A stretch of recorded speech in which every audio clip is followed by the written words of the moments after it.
Yo soy abogado, egresado de la Universidad Libre de Cúcuta. Yo soy becario de la maestría en la misma universidad para cursar maestría en Derecho Penal. Allí me hice magíster en Derecho Penal. Posteriormente me hice profesor de esa facultad en pregrado. Luego me hice jefe de área de Derecho Penal de todo el departamento de la universidad en Derecho Penal. Posteriormente, pues digamos que me volví profesor nacional e internacional en posgrados en temas de Derecho Penal.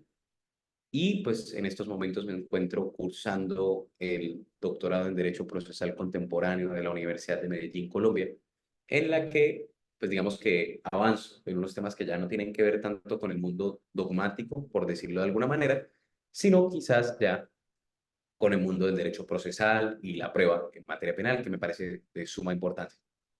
Eh, Básicamente, pues digamos que la idea de la jornada de hoy, o la noche de hoy, es darles una breve explicación de lo que será nuestro curso. Pues me encanta la forma en la que está diseñada a nivel temporal. Son unos encuentros cortos, pero que seguramente se podrán aprovechar muy bien y que seguramente permitirán en algún momento como que retomar algunos conceptos elementales que en algún momento les podrán servir a ustedes como catapulta para poder en algún escenario resolver casos. Y con esto parto dos escenarios. La primera es una breve advertencia sobre, y exclusiva advertencia sobre la jornada de hoy. Lo comentaba anteriormente con Ashley, con la administración de Magister.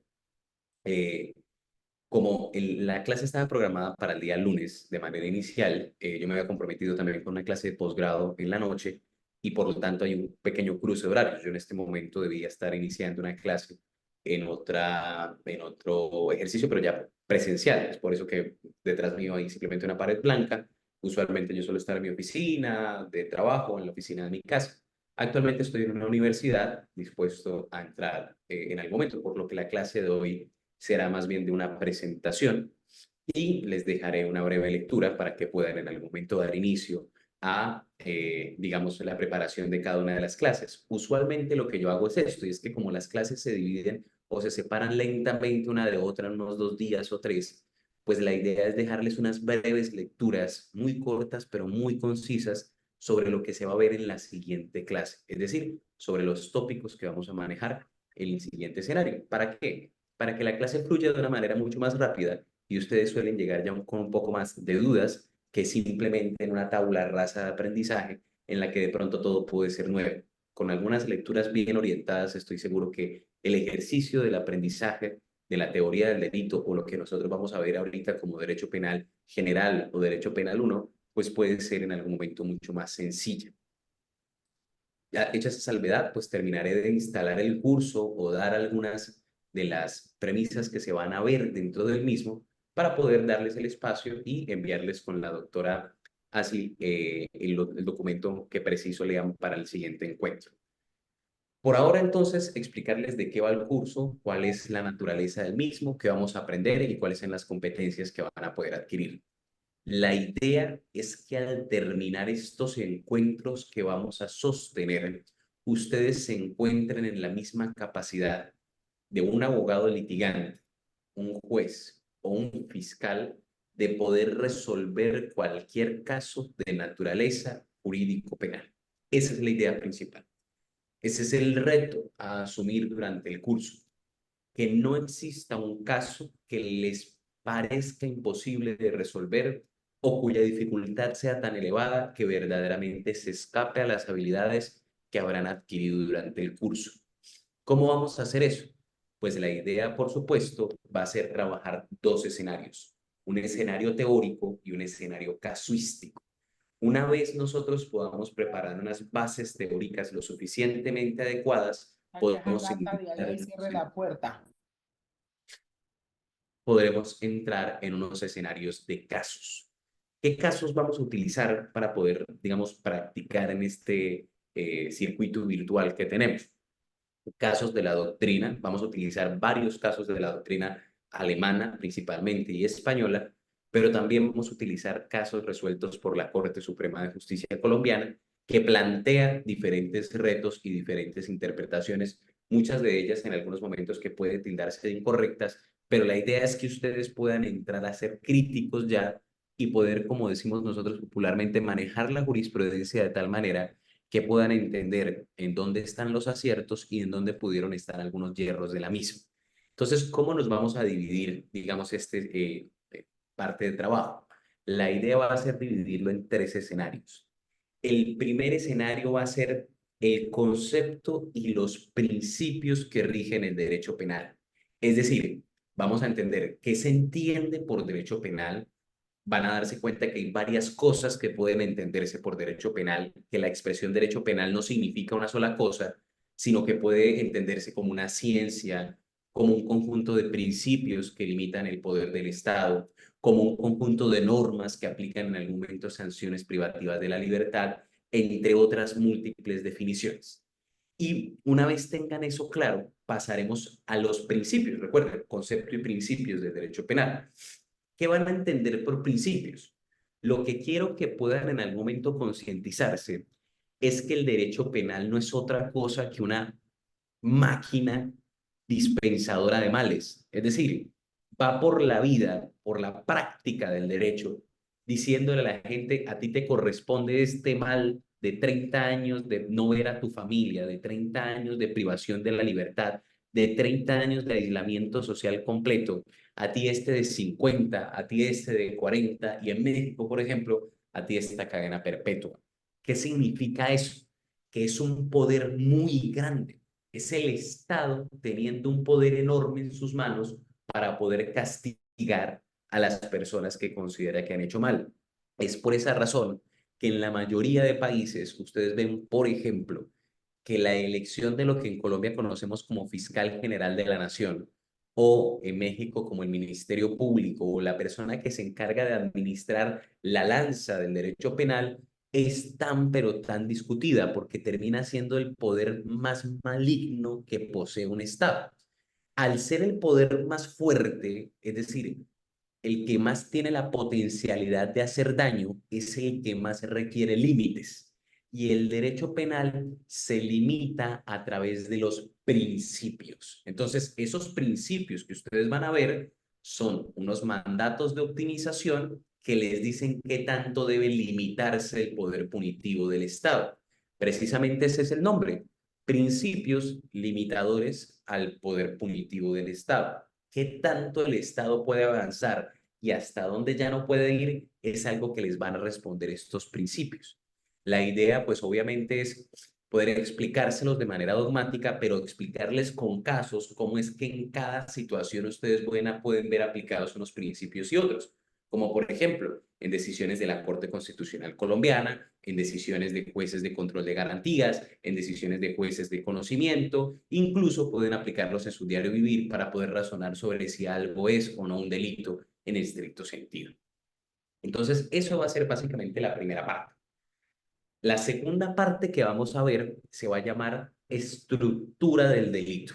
Es decir, ustedes van a poder entender algo importantísimo, que a diferencia del derecho civil, que a diferencia del derecho laboral, que a diferencia del derecho comercial, de cualquier otra tipología de derechos, nosotros los penalistas tenemos una sola ventaja importantísima, y es que nosotros no tenemos 15 contratos diferentes, 15 procesos diferentes. Entonces, el contrato de arrendamiento, el contrato de mutuo, el contrato de prenda, el contrato de yo no sé qué, y cada uno tiene unas reglas diferentes. No, en el derecho penal, todo el delito tiene una sola estructura. Todos los delitos tienen la misma estructura. Por lo que uno enseña, en realidad en las cátedras de derecho penal, es un esquema del delito. Y así han sido llamados durante toda la historia, los esquemas del pensamiento penal. De tal forma que lo que les voy a explicar durante ese modelo es, bueno, ¿qué se entiende por los elementos que tiene que tener una conducta para que sea delito? Que en Colombia hemos llegado al consenso de que como mínimo son cuatro: conducta, tipicidad, antijuridicidad y culpabilidad. ¿Qué vamos a entender por eso? Y no solamente en Colombia, incluso hablé con Quintino, con Constantino, con ellos en México, y me he dado cuenta que son exactamente los mismos. Algunas discusiones teóricas, pero verdaderamente el fondo es el mismo. Para que una persona pueda ser condenada, se requiere que haya realizado una conducta típica, antijurídica y culpable. En eso nos vamos a desgastar un buen tiempo. ¿Por qué? Porque cada uno de esos elementos tiene unos requisitos. Hay unos requisitos para que algo sea conducta, hay unos requisitos para que algo sea típico, hay algunos requisitos para que algo sea antijurídico, hay algunos requisitos para que una conducta sea culpable o sea realizada con culpabilidad. Y en todos esos escenarios, pues nos vamos a detener de tal manera que ustedes al terminar ya tengan en su mente esa estructura, como un molde, por decirlo de alguna manera. ¿Y eso qué les va a facilitar? Pues la resolución de cualquier caso, porque cuando en su oficina de abogado o en su despacho, cuando estén proyectándole a un juez o cuando estén proyectándole a un fiscal, alguien les cuente un caso, pues lo que van a hacer es sencillamente tomar los datos del caso y ver si coteja o no con el molde que ustedes tienen. Si eso se adecua, es un delito. Y si no, no es un delito. Esa es la estructura que nosotros los abogados en materia penal debemos manejar. Obviamente que cada caso será particular y tendrá sus dificultades, pero la idea es que ustedes queden con ese insumo, es decir, con la estructura del delito ya metida en la cabeza. Y en tercer lugar, ya por último, la idea es que puedan ver algunas nociones generales, ya esto se ve en Derecho Penal 2, pero la idea es que queden con algunas nociones generales de lo que nosotros llamamos dispositivos amplificadores del tipo penal.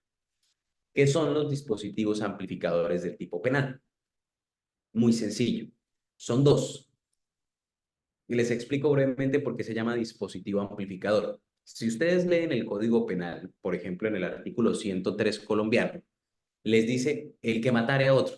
Entonces, si ustedes leen gramaticalmente, dice, el que matare a otro incurrirá en prisión de X a Y cantidad de pena. Si ustedes leen gramaticalmente, ahí se está castigando a él, es decir, el autor solito, que mata, es decir, que realiza el resultado muerte. Pero pareciera que quedará por fuera cuando, por ejemplo, yo soy, digamos, colega o compañero de Paula Forero y le digo que por favor realice un homicidio conmigo. Entonces, Paula, que es coautora, queda por fuera, porque dice el que mate, y Paula no necesariamente mató, Paula me pasó la pistola, por ejemplo. Entonces, a eso, coautoría y participación es algo que amplifica el tipo penal. El tipo penal estaba solo para el que mata, y ya se amplificó a los autores, coautores y partícipes. Ese es uno de los dispositivos amplificadores, la autoría y participación. Y el otro es la tentativa. ¿Por qué? Porque amplifica el castigo, alcanza a castigar a quien incluso no mata, sino que intenta matar. Entonces miren que el Código Penal inicialmente planteaba una sola respuesta, el que mate. Entonces el dispositivo amplificador tentativa dice, no, no, no, también el que intente matar a través de unos requisitos, medios idóneos, tenga la intención, etcétera. Entonces, con estas premisas muy generales, quisiera yo dejar planteada la asignatura y empezar con ustedes a decirles, bien, para poder entonces entender el concepto y los principios del derecho penal, van a tener que hacer una breve lectura quizá de unas 15, 16 páginas. Esa lectura, pues básicamente es de uno de los profesores que yo más admiro, que es el profesor Santiago Mir Puig. Ya murió. El profesor Santiago Mir Puig fue discípulo directamente del profesor Roxin, uno de los catedráticos más famosos del derecho penal que aún sigue vivo, que uno podría decir en algún momento que es el creador de muchas de las teorías actualmente vigentes en derecho penal, y que en algún momento, pues digamos que es de lo más leído en América Latina y que incluso nuestras cortes leen a Roxin y lo citan actualmente. Entonces, básicamente con Ashley les voy a dejar la lectura, se las voy a enviar ahorita por WhatsApp, pero la idea de este ejercicio era primero excusarme con ustedes, el cruce de horarios con el festivo, pues hizo en algún momento un poco difícil que pudiera yo entrar, digamos, de lleno a dar el tope de la clase, pero creo que nada pasa en vano y todo pasa por algo.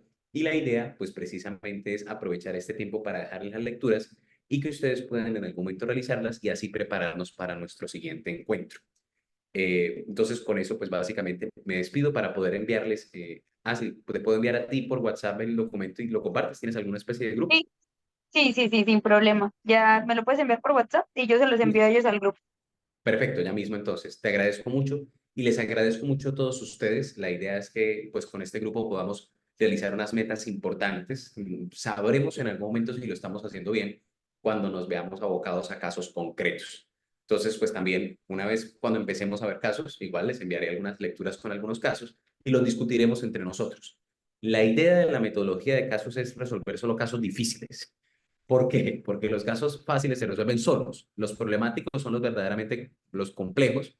Y uno resolviendo los difíciles, el resto le parece mamey. Me disculpan la expresión. Pero esa es la forma más sencilla de aprender derecho penal. Entonces, cada vez que ustedes se encuentren frente a un caso medio complejo, recuerdan el difícil, este se parece a este caso. Y es que así funciona el derecho penal.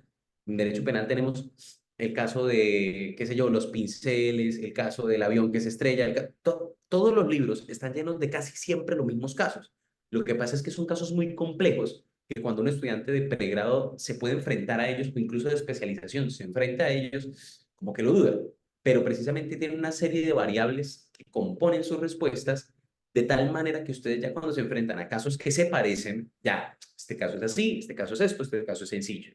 Esa es básicamente la idea de este curso, ¿listo? Entonces, sin mayores dilaciones, les pido verdaderamente la excusa que les había enunciado al inicio. Tengo que retirarme, pero les dejaré la lectura con la doctora Asmi. ¿Listo? Espero que se encuentren entonces muy bien y nos vemos en el siguiente encuentro. Muchas gracias, maestro. Gracias. Muchísimas gracias. Con No, todo gusto. muchísimas gracias, muy amable. Muchas gracias y feliz noche. Muchas gracias, maestro. Muchas gracias, maestra Ashley. Gracias a ustedes, compañeros. John, ¿estás ahí? No sé si estás, John, ahí conectado. Sí, Adri, aquí estoy. Vale, sé que ingresaste un poco tarde, entonces te comento. El maestro Juan Camilo tiene ahorita una clase de maestría que se le cruzó porque no Sí. habíamos percatado lo del tema del festivo. Él no pudo tomar ayer la clase por el festivo, se la habíamos trasladado para hoy, pero hoy tenía maestría. Pero pues la dinámica de la sesión de hoy fue la que creo que alcanzaste a ver, que fue, voy a dejar de grabar.